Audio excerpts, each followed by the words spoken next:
Hello friends, मी Vishakha global online मराठीमध्ये आपल्या सर्वांचं स्वागत आहे. आजच्या सेशनमध्ये आपल्याला महाराष्ट्र सेट परीक्षा 2025 साठी पेपर इकॉनॉमिक्सचं प्रिपरेशन करायचं आहे. आणि या प्रिपरेशनमध्ये युनिट आपण स्टार्ट केलेला आहे एन्व्हायरमेंटल इकॉनॉमिक्स अँड डेमोग्राफी. आणि लास्ट सेशनमध्ये आपण टॉपिक कव्हर केला होता पॉप्युलेशन थेरीज. ठीक आहे, ज्या काही पॉप्युलेशन थेरीज आहेत त्या सगळ्या आपण बघितल्या होत्या. त्यांच्यामध्ये स्पेसिफिक अशा कुठल्या एन्व्हायरमेंटमध्ये कुठल्या टॉपिकमध्ये किंवा कुठल्या थेरीमध्ये काय इम्पॉर्टंट आहे, कोणती थेरी आहे, याच्यासाठी आपण एक टेबल पण बनवून घेतला होता जो तुम्हाला प्रिपरेशनमध्ये हेल्प करेल किंवा रिव्हिजनसाठी हेल्पफुल ठरेल. ठीक आहे, तर आजच्या सेशनमध्ये आपल्याला concept and measures fertility, morbidity and mortality यांचा पूर्ण कन्सेप्ट आपल्याला क्लिअर करायचा आजच्या सेशनमध्ये, जी खूप इम्पॉर्टंट आहे एक्झामच्या दृष्टिकोनातून.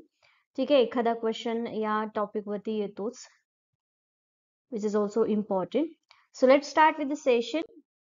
ओके, सेशनला स्टार्ट करण्यापूर्वी एक इम्पॉर्टंट सूचना किंवा संधी आहे त्या स्टुडंटसाठी जे स्टुडंट्स यावर्षीचे एक्झाम टार्गेट करतायत त्यांच्यासाठी.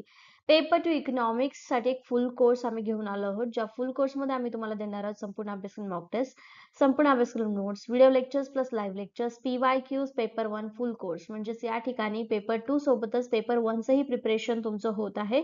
म्हणजे एक्झामचं पूर्ण प्रिपरेशन जे या फुल कोर्समधून तुमचं होत असेल तर नक्कीच सक्सेस तुम्हाला इथे मिळणार आहे, कारण प्रिपरेशनमुळे मॅक्झिमम स्कोर तुम्हाला इथून मिळणार आहे.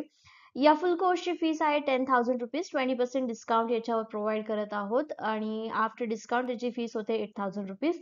प्रोसेसर एकदम सोपी आहे. इकडे दिलेल्या व्हॉट्सअप नंबरला मेसेज करा किंवा प्ले स्टोर वरून ग्लोबल ऑनलाईन नावाचं ऍप डाउनलोड करा. ऍपच्या सर्च बॉक्समध्ये MS इकॉनॉमिक्स सर्च करा आणि लगेचच प्रिपरेशनला सुरुवात करा. लक्षात असू द्या, 3 फेब पासून न्यू बॅच म्हणजे सुरू होत आहे.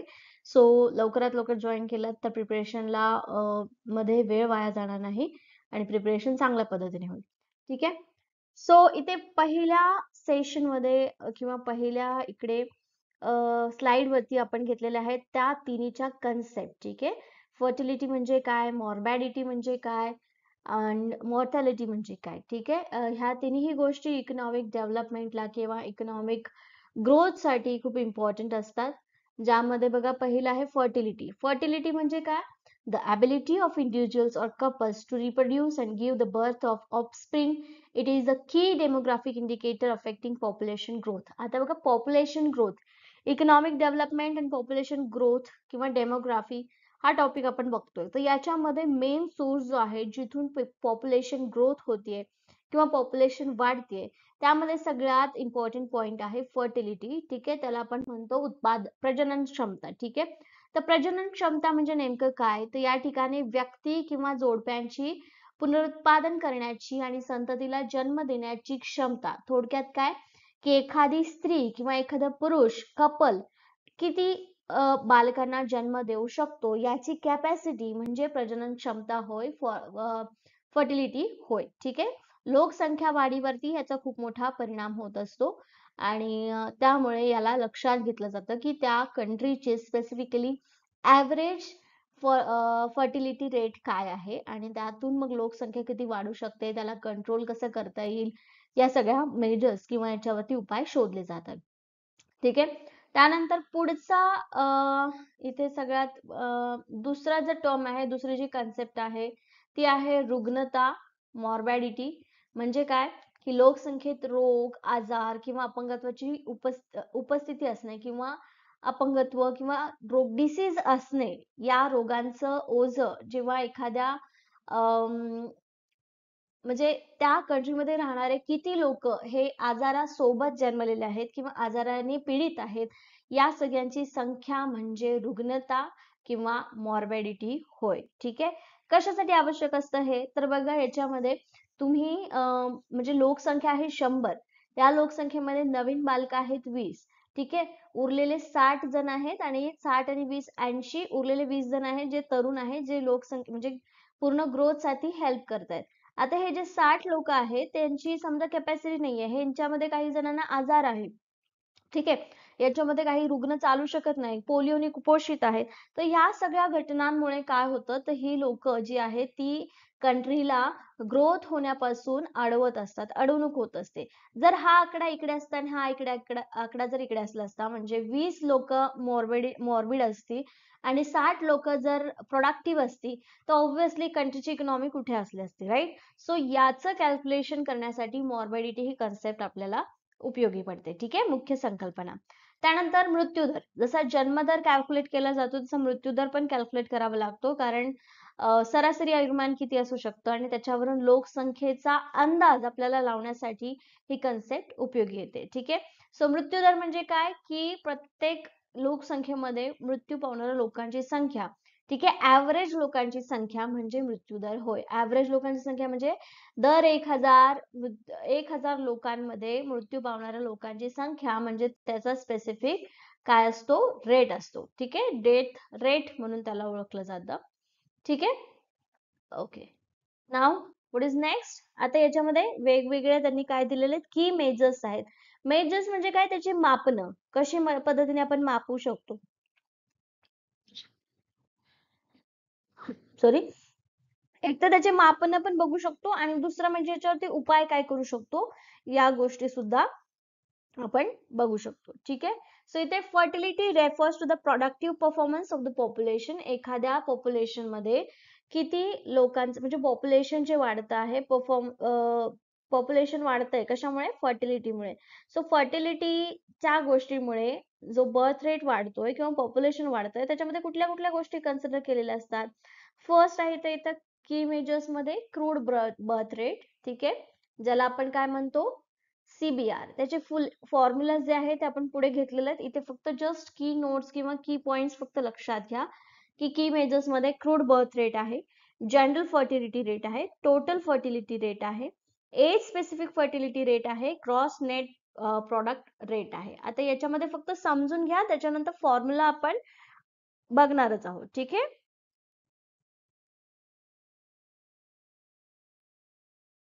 ओके. सो याच्यामध्ये बघा, क्रूड बर्थ रेट म्हणजे काय, की एका टाइम पिरियड मध्ये, एका स्पेसिफिक टाइम पिरियड मध्ये नंबर ऑफ बर्थ. ठीक आहे, 1000 लोकांच्या जन्मा, 1000 पीपल्स मागे पर बर्ड्स 1000 किती होत आहेत. ठीक आहे, गिवन टाइम पिरियड मध्ये. समजा जर आपण 1 महिन्याचा कालावधी घेतला तर 1000 सॉरी, एका महिन्याच्या कालावधीमध्ये 1000 लोकांपैकी किती बालक आहेत हा रेट काढणं म्हणजे हा काय आहे, इथे क्रूड बर्थ रेट काढणं होय. ठीक आहे, ज्याला आपण CBR म्हणतो. ठीक आहे, तर याचा जो फॉर्म्युला असणार आहे तो कसा असणार आहे, मी तुम्हाला फॉर्म्युला पुढच्या स्लाइड्स मध्ये दिलेलाच आहे. पण हा फॉर्म्युला जर तुम्हाला काढायचा असेल तर divide the number of birth given in the period and the total population during the period. म्हणजे एका पिरियड मध्ये समजा 500 लोक आहेत आणि किती बालकांचा जन्म झालेला आहे, तर इथे 10 बालकांचा जन्म झालेला आहे. तर हा रेट किती येणार आहे, तर हा येईल एक 50 येईल. ठीक आहे, म्हणजे 50 हा काय असणार इथे बर्थ रेट असणार आहे, म्हणजे 50 बालकांचा जन्म एका वेळेला या पिरियड मध्ये होत असतो. सो हा झाला आपला CBR. ठीक आहे, याच्या पुढचा जो आहे general fertility rate. General fertility rate म्हणजे काय,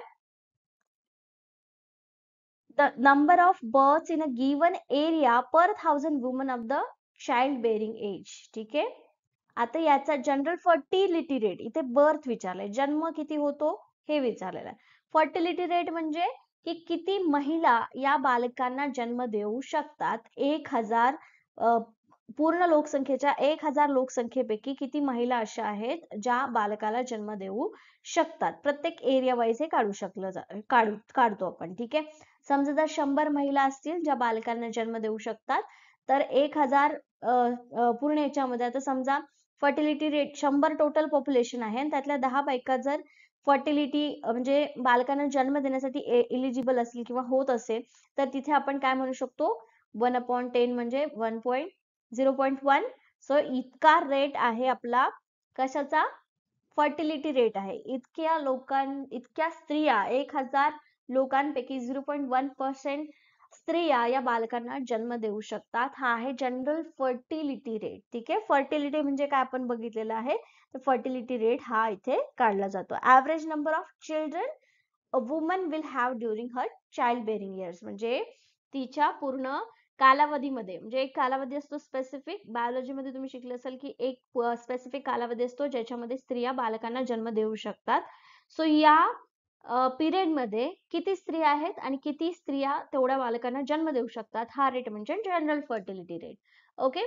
त्याच्यानंतर थर्ड जो पॉइंट आहे टोटल फर्टिलिटी रेट. आता इथं टोटल फर्टिलिटी रेट म्हणजे फर्टिलिटी रेट तर तोच असणार आहे, म्हणजे जनरल फर्टिलिटी रेट ज्याप्रमाणे काढतो त्याच पद्धतीने इथे काढू शकतो. बट याच्यामध्ये total average number of children a woman would have if she were live in the end of her productive, म्हणजे ॲव्हरेज जनरल काढलं म्हणजे एका टाइम पिरियड मध्ये सांगितलं. ठीक आहे. म्हणजे की समजा एक स्त्री आहे, तिचा 14 वयापासून ते 26 ते 30 वयापर्यंत ती बालकाला जन्म देऊ शकते. त्याच्यानुसार किती बालकांना जन्म देऊ शकतो किंवा किती जन्म होतील एका स्पेसिफिक टाइम पिरियड मध्ये, हे काढणं म्हणजे जनरल फर्टिलिटी रेट. याच्या पुढे जाऊन टोटल फर्टिलिटी रेट म्हणजे जर एक स्त्री 60 वर्ष जगत असेल तर त्या 60 वर्षापर्यंत जर ती बालकांना जन्म देऊ शकत असेल तर त्या कंट्रीमध्ये त्या बालकांची संख्या किंवा किती लोकसंख्या वाढू शकते या रेटला कन्सिडर करून हे काढणं म्हणजे टोटल फर्टिलिटी रेट, एकूण प्रजनन क्षमता दर. ठीक आहे. आता एज स्पेसिफिक फर्टिलिटी रेट म्हणजे स्पेसिफिक आता एज ग्रुप नुसार एज स्पेसिफिक फर्टिलिटी रेट काढायचा. ठीक आहे. The number of births to woman in a specific age group 1000 woman in that age group. समजा आता स्पेसिफिक एज ग्रुप जर काढला तर आपण समजा एक ग्रुप घेतला आहे 14 ते 20. ठीक आहे. दुसरा ग्रुप घेतलेला आहे 25 ते 50. ठीक आहे. असे दोन ग्रुप घेतलेत. आता ह्या ग्रुपमध्ये किती एकूण लोकसंख्या आहे जे फर्टाईल आहेत, म्हणजे प्रजनन करू शकतात अशा स्त्री आहेत, आणि इकडे या ग्रुपमध्ये किती स्त्री आहेत हे काढणं म्हणजे एज स्पेसिफिक फर्टिलिटी रेट. ठीक आहे. And gross and net reproductive rate म्हणजे मग इथे सगळ्याच पद्धतीचा रिप्रोडक्शनचा रेट, ऍक्च्युअल मध्ये जर लोकसंख्या काढली तर रिप्रोडक्टिव्ह सिस्टीम वरून तुम्ही काय करू शकता, म्हणजे ग्रॉस आणि नेट वरून. आता इथे ग्रॉस आणि नेट जर म्हटलं तर ग्रॉस म्हणजे जे बालक मृत्यू पावतो त्या सगळ्यांचा नंबर इथे येईल, आणि नेट म्हणजे काय ना, जे बाल मृत्यू जर म्हटलं आपण, ज्यांचा जन्म बालक असतानाच होतो तर तो बाल मृत्यू दर, जर याच्यातून मायनस केलं तर नेट रिप्रोडक्टिव्ह रेट आपल्याला मिळेल. सो अशा पद्धतीने तर फर्टिलिटी रेट काढता येतो. आता ओके, याला मराठीमध्ये काय म्हणता येईल बघा. Crude birth rate, general fertility rate, एकूण प्रजनन दर, वय विशिष्ट प्रजनन दर, सकल आणि निव्वळ पुनरुत्पादन दर. ठीक आहे. या सगळ्यांना आता स्पेसिफिकली काय म्हणतात मी मागच्या याच्यामध्ये स्लाइडमध्ये एक्सप्लेन केलेलं आहे. सेम इथे मराठीमध्ये पण असणार आहे. आता मॉर्बिडिटी म्हणजे काय. आता इथे मॉर्बिडिटी म्हणजे रुग्णता किंवा डिसीज किंवा वीक लोकसंख्या असं आपण इथे म्हणू शकतो. ठीक आहे. ठीक आहे. मॉर्बिडिटी रेट आता इथे पहिल्या स्टेटमेंट मध्ये असं लिहिलेलं आहे, morbidity refers to the presence of disease, disability, illness in the population, म्हणजे पूर्ण पॉप्युलेशन मध्ये डेव्हलप होण्यासाठी इकॉनॉमीला ज्या काही गोष्टी मागे खेचत असतात त्यातल्या काही गोष्टी म्हणजे मॉर्बिडिटी होय. ठीक आहे. ओके. सो याच्यामध्ये कोणते कोणते मेजर्स आहेत किंवा याच्यामध्ये कोणते कोणते टाइप्स आहे, एक्झाम्पल्स आहेत ज्याच्याने तुम्ही काय करू शकता, मॉर्बिडिटी कॅल्क्युलेट करू शकता. तर इथे आहे पहिला इन्सिडन्स रेट. ठीक आहे. इन्सिडन्स रेट म्हणजे काय, the measure of how many new cases of disease or conditions occur in a population over a specific time period. एका स्पेसिफिक टाइम पिरियड मध्ये असा एक डिसीज आला. ठीक आहे. समजा आता कोरोनाचा कालावधी आपण पकडला तर तो कालावधी समजा 1 वर्ष होता, तर हा 1 वर्षाचा कालावधीचा रेट किती होतं, किती वर्षांनी येतो असा एखादा कालावधी, तर तो काढणं म्हणजे इन्सिडन्स रेट आहे. जर पॉप्युलेशन आपल्याला पुढे काढायची असेल तर त्या पूर्ण पॉप्युलेशन मध्ये विक्टिम्स या वर्स्ट सिच्युएशन मध्ये किंवा 1000 लोकसंख्येमध्ये किती लोक याचा भाग होते, मॉर्बिडिटीचा भाग होते, म्हणजे किती लोकांना कोरोना झाला होता हे काढणं म्हणजे इन्सिडन्स रेट. ठीक आहे. एका स्पेसिफिक टाइम पिरियड मध्ये त्या डिसीजने किती लोक हे झाले होते. ठीक आहे. काय म्हणता येईल, किती लोक त्याला बळी पडले होते. ठीक आहे. म्हणजे इन्सिडन्स रेट. आता प्रिव्हलन्स रेट म्हणजे काय, मग प्रिव्हलन्स रेट म्हणजे ओके. सो या ठिकाणी प्रिव्हलन्स रेट मध्ये proportion of population that has disease or condition of a specific time. म्हणजे आता 1000 लोक होते, 1000 लोकांपैकी 500 लोकांना कोरोना झाला होता, तर 500 लोकांमधले 300 लोक जर डेथ झाली त्यांची आणि 200 लोक वाचले, तर प्रिव्हलन्स रेट म्हणजे काय, की ज्यांना डिसीज झाला होता पण ते आहेत, त्या डिसीज मधून सर्व्हाइव्ह झाले, तर हा रेट जो असणार आहे तो प्रिव्हलन्स रेट असणार आहे. ठीक आहे. केस फॅटॅलिटी रेट म्हणजे आता काय, केस फॅटॅलिटी रेट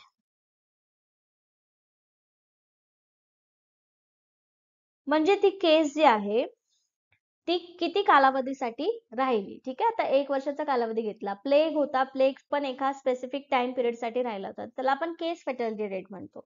ठीक आहे. डिसॅबिलिटी ऍडजस्टेड लाईफ इयर्स म्हणजे जी डिसॅबिलिटी आलेली आहे ती मिनिमम किंवा मॅक्झिमम किती वर्षासाठी राहते ते काढणं. त्याच्यानंतर years of potential life loss म्हणजे समजा एखादा डिसीज जर लागू झाला तर त्या डिसीज मधून किती लवकर लोक मृत्यू पावू शकतात किंवा किती दिवस सर्व्हाइव्ह करू शकतात. सर्व्हाइव्ह करू शकतात तर किती डिसेबिलिटी सोबत सर्व्हाइव्ह करू शकतात ते ह्याच्यामध्ये सांगितलं जातं. आणि ते पोटेन्शियल लाईफ म्हणजे चांगली लाईफ कुठेपर्यंत जगू शकतात याचा रेट काढणं म्हणजे years of potential life loss. ठीक आहे. हॉस्पिटलायझेशन रेट, आता ह्या केस मधून मॉर्बिडिटी म्हणजे रुग्णता डिसीज इलनेस मध्ये किती लोक हॉस्पिटलाइज झाले होते हा रेट काढणं म्हणजे हॉस्पिटलायझेशन रेट. तर मॉर्बिडिटी कन्सेप्ट मध्ये मोस्टली पहिल्या दोन केसेस किंवा पहिल्या दोन कन्सेप्ट वरती एखादा क्वेश्चन येऊ शकतो, पण मोस्टली आतापर्यंत मॉर्बिडिटी वरचा क्वेश्चन आलेला नाहीये. पण just keep in mind what is exactly the morbidity. ठीक आहे. रुग्णता म्हणजे काय हे समजून घ्या. ओके. घटना दर, इन्सिडेन्स रेट, प्रसार दर म्हणजे आपण बघितलेला आता कुठला, प्रिव्हलन्स रेट, मृत्यू दर CFR म्हणजे. ठीक आहे. अपंगत्व समायोजित जीवन वर्ष किती वर्ष त्याचा कालावधी किंवा ते काढणं, रेट काढणं. रुग्णाला दाखल होण्याचं प्रमाण, हे सगळ्या प्रमाणांवरनं की एखाद्या देशामध्ये इकॉनॉमिक ग्रोथ होण्यासाठी किती गोष्ट, कुठली गोष्ट थांबवू शकते हे आपल्याला इथे सांगता येतं. ठीक आहे. Then next that is mortality. Mortality rate म्हणजे काय, तर मृत्यू दर, दर 1000 किंवा एका स्पेसिफिक टाइम पिरियड मध्ये 1000 लोकांच्या मागे किती लोकांचा मृत्यू झाला म्हणजे मॉर्टॅलिटी रेट. ठीक आहे. मृत्यू दर. तर या मृत्यू दरामध्ये कोणते कोणते मेजर्स आहेत, याच्यामध्ये क्रूड डेथ रेट आहे, जसं की नॉर्मली बर्थ रेट काढला जातो 1000 लोकसंख्येमध्ये किती बालकांचा जन्म झाला म्हणजे बर्थ रेट आहे. तर 1000 व्यक्तींमागे किती लोकांचा मृत्यू झाला, डेथ झाला, त्याला आपण डेथ रेट म्हणतो. ठीक आहे. Crude death rate. Infant mortality rate म्हणजे किती 1000 लोकसंख्येमागे किती बालक, इन्फंट म्हणजे काय, की जे लोक 0 ते 6 महिन्यापर्यंत जगतात आणि त्यानंतर मृत्यू पावतात अशा लोकांची किंवा अशा बालकांचा रेट म्हणजे infant mortality rate. Under 5 mortality rate म्हणजे जे 5 वर्षापर्यंत जगतात किंवा 5 वर्षाच्या आत मृत्यू पावतात त्या लोकसंख्येला आपण त्या मृत्यू संख्येला किंवा त्या मृत्यू दराला आपण अंडर 5 मॉर्टॅलिटी रेट म्हणतो. मॅटर्नल मॉर्टॅलिटी रेशिओ म्हणजे की बालकांना जन्म देण्याच्या प्रोसेसमध्ये ज्या माता मृत्यू पडतात त्यांना आपण मॅटर्नल मॉर्टॅलिटी रेट म्हणतो. आजकाल या सगळ्या सुविधा प्रगत झाल्यामुळे याला कोणी म्हणजे मॅटर्नल मॉर्टॅलिटी रेट जो आहे तो कमी प्रमाणात झालेला आहे, पण नाहीसा झालेला नाहीये. ठीक आहे. तो सुद्धा एक कन्सिडर केला जातो maternal mortality ratio. Age specific mortality sorry age specific mortality rate म्हणजे काय, तर त्या स्पेसिफिक टाइम पिरियड मध्ये किंवा त्या स्पेसिफिक एज मध्ये, प्रत्येक एज स्पेस मध्ये समजा 0 ते 5 असेल, त्याच्यानंतर 10 ते 15 असेल, असा काही एज ग्रुप असतो. त्या एज ग्रुपमध्ये, त्या स्पेसिफिक एज ग्रुपमध्ये किती लोकांचा मृत्यू झालेला आहे त्याला एज स्पेसिफिक मॉर्टॅलिटी रेट असं म्हणतो. ठीक आहे. त्याच्यानंतर लाईफ एक्सपेक्टन्सी ऍट बर्थ म्हणजे किती बालक या जन्मानुसार किती लाईफ, जन्मल्यानंतर किती कालावधी हा व्यक्ती किंवा हे बालक जन्मू शकतं हा रेट काढणं म्हणजे लाईफ एक्सपेक्टन्सी ऍट बर्थ होय. ठीक आहे. बरोबर आहे. बालक जन्माला आल्यानंतर किती वर्षापर्यंत जगू शकतं ह्याचं एक्सपेक्टेशन काढणं म्हणजे लाईफ एक्सपेक्टन्सी ऍट बर्थ होय. न्यू नॅटल आणि पोस्ट नॅटल मॉर्टॅलिटी रेट म्हणजेच जन्मानंतर किंवा जन्माच्या आधी किंवा नवीन जन्मल्या किंवा जन्मानंतर जे बालक मृत्यू पावतात त्यांना निओनॅटल पोस्ट निओनॅटल मॉर्टॅलिटी रेट असं म्हणतो. ठीक आहे.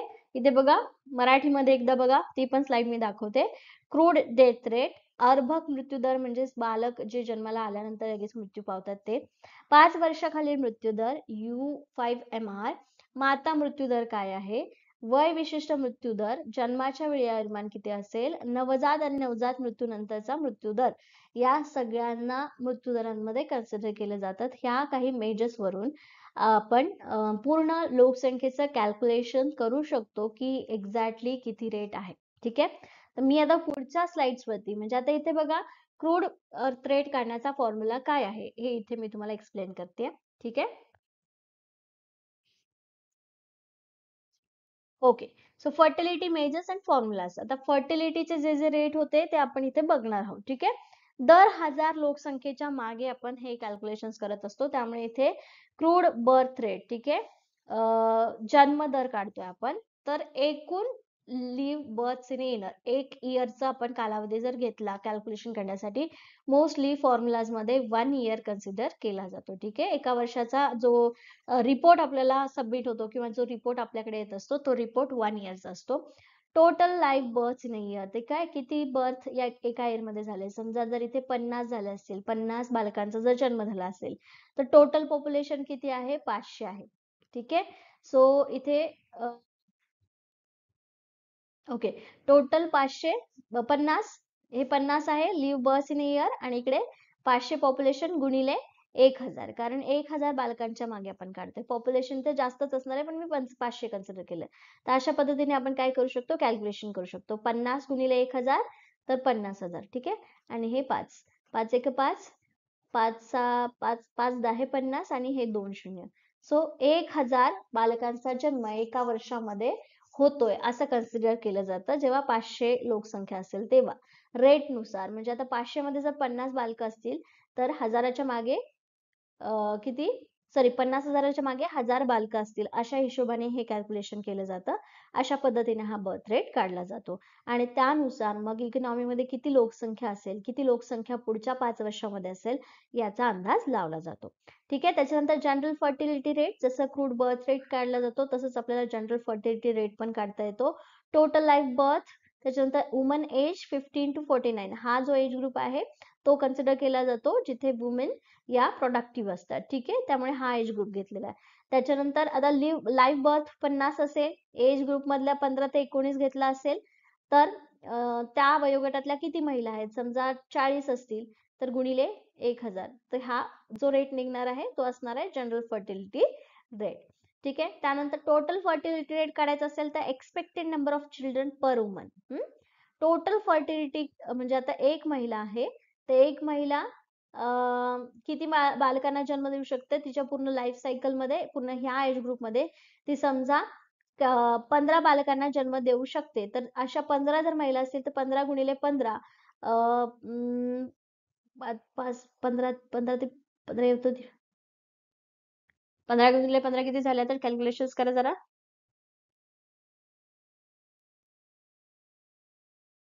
225. सो 225 हा काय असणार आहे, टोटल फर्टिलिटी रेट असणार आहे. सो अशा पद्धतीने इथे कॅल्क्युलेट करू शकतो. ठीक आहे. त्यानंतर एज स्पेसिफिक फर्टिलिटी रेट म्हणजे काय, बर्थ इन एज ग्रुप, ज्या एज ग्रुप मध्ये बर्थ झालेला आहे बालकांचा, समजा 25 वयामध्ये किती बालकांचा जन्म झालेला आहे, महिलांचं वय 25 आहे, तर 25 पैकी किती बालकांचा जन्म याच्यामध्ये झालेला आहे, तर 10. ठीक आहे. आणि वुमेन इन एज ग्रुप, ज्या 25 एज ग्रुप आहे त्यांचा, ठीक आहे, आणि इंटू 1000 केलं, म्हणजे इथे 10 महिला आहेत ज्यांनी 10 बालकांना जन्म दिलेला आहे, 25 एज ग्रुप असणाऱ्या, तर त्याचा जो रेट येईल तो असणार आहे एज स्पेसिफिक. त्या स्पेसिफिक एज मध्ये एवढ्या स्त्रिया जन्म देतात बालकांना 1000 ह्याच्यानुसार. ठीक आहे. त्याच्यात ग्रॉस रिप्रोडक्टिव्ह रेट म्हणजे expected number of daughters per woman, म्हणजे किती महिला, आता रिप्रोडक्टिव्ह रेट अशा पद्धतीने कॅल्क्युलेट केला जाऊ शकतो की एक महिला आहे, तिने जर आणखीन महिलांना जन्म दिला तर त्याचा पूर्ण रेट काय असेल, रिप्रोडक्टिव्ह रेट, तो ग्रॉस रिप्रोडक्टिव्ह रेट.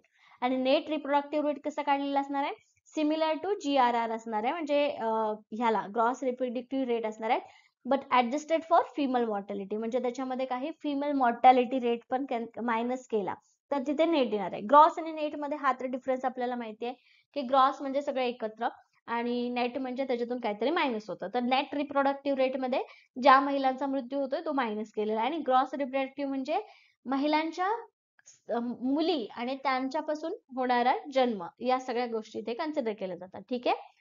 पुढे जाऊन ओके, इथे मराठीमध्ये पण दिलेलं आहे. मराठी स्लाइड म्हणजे पीडीएफ तुम्ही लेक्चर नंतर शेअर करणारच आहे. तर त्यानंतर तुम्ही मराठीमध्ये पण बघू शकता. फक्त मराठीमध्ये त्याचं ट्रान्सलेशन केलेलं आहे. फॉर्म्युला तर सेम असणार आहे. Okay. Then morbidity measures and formula. आता याच्यामध्ये मॉर्बिडिटी किंवा रुग्णता कशा पद्धतीने आपण कॅल्क्युलेट करू शकतो. तर बघा, इन्सिडेन्स रेट जर कॅल्क्युलेट करायचा असेल तर new cases in given period, एक टाइम पिरियड दिलाय 1 वर्षाचा.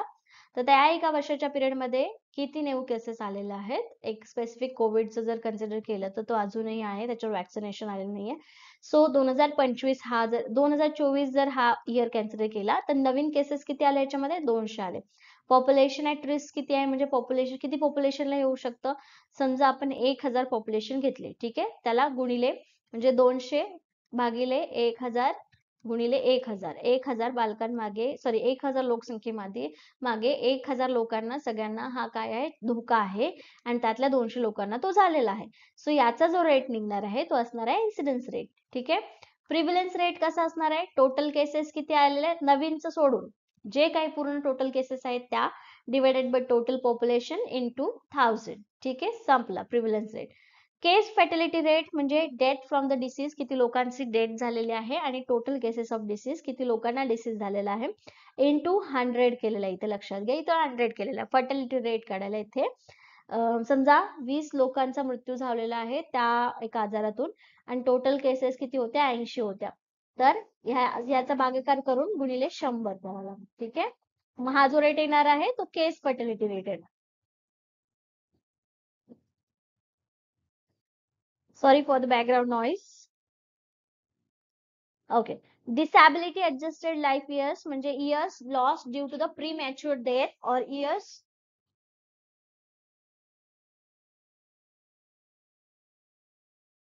Okay. So disability adjusted life years म्हणजे जे काही डिसॅबिलिटी, आता हे कसं काढणार, ते years loss due to the premature death म्हणजे जर समजा सरासरी एज जर 80 असेल तर त्याच्या आधी जे मृत्यू पावलेले लोक आहेत, किती वर्ष आधी मृत्यू पावलेले आहेत, प्लस त्यांचे किती वर्ष त्यांनी डिसॅबिलिटी मध्ये जगलेले आहेत, हे disability adjusted life years calculate करण्यासाठी वापरलं जातं. ठीक आहे. Years of potential life loss म्हणजे एक्सपेक्टेड लाईफ स्पॅन आणि एज ऍट डेथ. कोणत्या एज मध्ये त्यांची समजा 60-80 वर्ष ते जगले पाहिजे होते, तर 68व्या वर्षी त्यांची डेथ झाली, तर याच्यातून जो काही इयर उरतंय ते पोटेन्शियल लाईफ लॉस्ट, म्हणजे किती लॉस्ट विचारलंय, पोटेन्शियल लाईफ असते नुसती, तर किती वर्ष ते जगायला पाहिजे होते त्याच्यातला लॉस जो झालेला आहे तो इथे कॅल्क्युलेट केला जातो. ठीक आहे. Hospitalisation rate, total hospital admissions population divided by 1000, sorry multiply by 1000. समजा 200 लोकांनी हॉस्पिटलमध्ये ऍडमिट आहेत, 500 लोकसंख्या आहे, आणि 1000 लोकसंख्येचा म्हणजे मल्टिप्लाय बाय 1000 करायचं आहे हॉस्पिटल रेट काढण्यासाठी. ठीक आहे. सो अशा पद्धतीने आपण कॅल्क्युलेट करू शकतो. 500 गुणिले 10 म्हणजे 5 दुने 10 म्हणजे 1000, 2 एक बे बे पंचे 10, 500. 500 हा रेट काय असणार आहे, हॉस्पिटलायझेशन रेट असणार आहे. ठीक आहे. ओके. हा रुग्णता उपाय आणि सूत्रे त्याच्यावरची. नंतर लास्ट आहे मॉर्टॅलिटी मेजर्स अँड फॉर्म्युला, म्हणजेच मृत्यू दर आणि त्याचे कॅल्क्युलेशन्स करणारे पॉइंट्स आणि त्याचा फॉर्म्युला. ठीक आहे, जो खूप इम्पॉर्टंट आहे. Crude death rate. ठीक आहे. Total death rate in year, किती मृत्यू झालेले आहेत एका वर्षामध्ये, टोटल पॉप्युलेशन इंटू 1000. कसं असणार आहे, समजा 200 लोकांचा मृत्यू एका वर्षामध्ये झालेला आहे, टोटल पॉप्युलेशन 500 आहे, डिवायडेड इंटू 1000. या फॉर्म्युलाने आपल्याला क्रूड डेथ रेट मिळेल. इन्फंट मॉर्टॅलिटी म्हणजे इन्फंट डेट म्हणजे जे 1 वर्षाच्या आतच मृत्यू पावतात ते. टोटल लाईफ बर्थ म्हणजे किती बर्थ झालेले आहेत एकूण, आणि गुणिले 1000. ठीक आहे. अंडर 5 काढायचं असेल तर स्पेसिफिकली ते इन्फंटच्या जागी किंवा डेथ इयरच्या जागी अंडर 5 एजची डेथ नंबर येणार, टोटल लाईफ बर्थ आणि इंटू 1000. मॅटर्नल मॉर्टॅलिटी रेशो काढण्यासाठी मॅटर्नल डेथ म्हणजे माता मृत्यू दर, बालकांना जन्म देण्याच्या वेळेस जी मृत्यू होतात त्यांचा नंबर, आणि एकूण बर्थ किती झालेले आहेत, आणि त्याला 1 लाख नाही, इथे 1000 पाहिजे. ठीक आहे. मग मॅटर्निटी मॉर्टॅलिटी रेशिओ निघेल. ठीक आहे. Age specific mortality rate, death in age group population in age group, त्या एज ग्रुप मधलीच पॉप्युलेशन आणि त्याच एज ग्रुप मधली स्पेसिफिक लोक जी मृत्यू पावलेले आहेत त्यांचा नंबर, हे निघणार आहे एज स्पेसिफिक मॉर्टॅलिटी रेट. ठीक आहे. And life expectancy at birth म्हणजे average number of years a newborn is expected to life, म्हणजे एक जर बालक जन्मलेला असेल तर नॉर्मली त्या कंट्रीमध्ये किती अशी हे आहे लाईफ आहे किंवा त्याचं सरासरी आयुर्मान किती असलं पाहिजे याचं एक्सपेक्टेशन किंवा त्याचं एक्सपेक्टेड इयर्स ऑफ लिव्हिंग काढणं म्हणजे लाईफ एक्सपेक्टन्सी ॲट बर्थ होय. ठीक आहे. ओके. हे सूत्र आहेत मृत्यूचे डेट, मृत्यूचे म्हणजेच मृत्यूदराचे. ठीक आहे. Mortality rate. ओके. सो इथे आपल्याला कन्क्लुजन काय मिळतंय, तर एकतर fertility, morbidity and mortality are a crucial indicators of population health. सगळ्यात महत्वाचं त्या कंट्रीची ग्रोथ ह्या कंट्रीमधल्या पॉप्युलेशन वरती डिपेंड असते. जेवढी फिट असेल त्या कंट्रीमधली एखादी पॉप्युलेशन तितकी जास्त ती इकॉनॉमिक ग्रोथ करताना दिसते. त्यामुळे इथे फर्टिलिटी, मॉर्बिडिटी, मॉर्टॅलिटी हे जे घटक आहेत ते खूप इम्पॉर्टंट असे इंडिकेटर्स आहेत पॉप्युलेशन हेल्थ दाखवणार आहे. ठीक आहे. This major health policy makers assess trends and develop health interventions. या कन्सेप्ट वरून किंवा या ज्या इंडिकेटर्स आहेत त्या इंडिकेटर्स वरून जे काही पॉलिसी बनवणारे लोक आहेत, ठीक आहे, पॉलिसी कशाची पॉलिसी बनवतात तर पूर्ण इकॉनॉमीला कन्सिडर करण्यासाठी किंवा इकॉनॉमीला ग्रोथ करण्यासाठी वेगवेगळ्या पॉलिसीज त्यांना बनवाव्या लागतात. तर ते असेस करण्यासाठी या ज्या गोष्टी आहेत ते हेल्प करतात की किती लोकांना हेल्थ सुविधा अजून अपुऱ्या आहेत, किती मृत्यू दर कमी झाला पाहिजे, किती बर्थ रेट जो आहे तो कसं कंट्रोल करता आला पाहिजे, त्या सगळ्या वेगवेगळ्या गोष्टी पॉलिसी मेकिंग करता आल्या पाहिजेत. एक एक्झाम्पल जर आपण द्यायचं म्हटलं तर पॉप्युलेशन वाढते ही बर्थ रेट वरून, फर्टिलिटी रेट वरून जर आपल्याला लक्षात आलं तर आपल्याला काय सांगता येईल की पॉलिसी गव्हर्नमेंट याच्यामध्ये इम्प्लिमेंट काय करेल, जे मी आपण मागच्या 2 लेक्चर्स पासून डिस्कस करतोय तेच, की बाबा अपत्य 2 पेक्षा जास्त अपत्य असू नये असा एक रूल जो असेल किंवा पॉलिसी जी असेल ती तिथे डेव्हलप होऊ शकते. तर त्यासाठी ते मेजर्स अप्लाय करण्यासाठी ह्या कन्सेप्ट ज्या आहेत त्या खूप इम्पॉर्टंट आहे.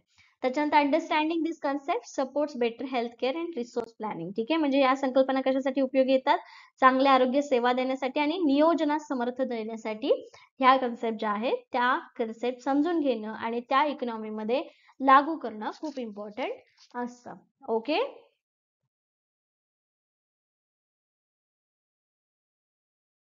Okay. So that's it for today. याच्यामध्ये कोणाला काही डाऊट असेल तर विचारू शकता.